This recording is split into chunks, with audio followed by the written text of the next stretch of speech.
Samantala, makasaysayang centennial coronation ng Our Lady of Manaoag, dinaluhan po ng mga malalaking personalidad. Para sa detalye ng balitang yan, kasama natin Idol Neil Moyano. 104.7 IFM Report.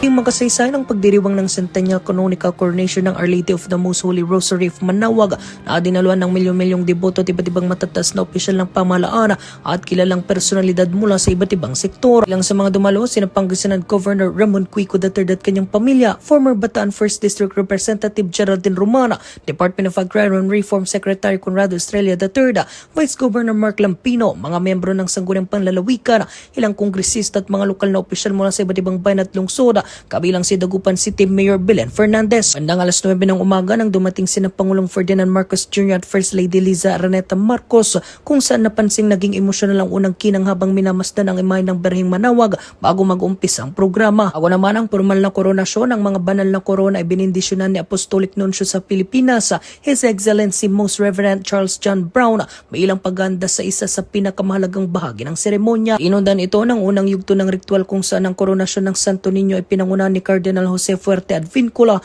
na nasaksihan ng mga panauhin kabilang sina Pangasinan Governor Ramon V. Quico III at 5th District Congressman Ramon V. Quico Jr. Isinagawa naman ang pinakatampok na bahagi ng pagdiriwang, ang solemni at makasaysayang koronasyon ng Our Lady of the Most Holy Rosary of Manaoag na pinanguna ng Papal Nuncio, kaatawang si Archbishop Socrates Bellecas, habang sina Pangulong Marcos Jr. at First Lady Liza Araneta Marcos ay nagsilbing pangunahing mga saksi.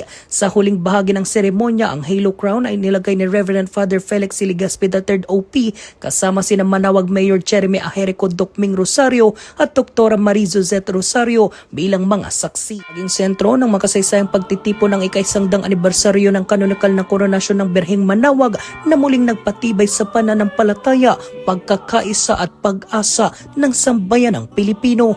Kasama mo mula rito sa FM News Dagupan, ito sa Idol Neil Moyano, Tadak IFM. IFM News. IFM News. IFM News.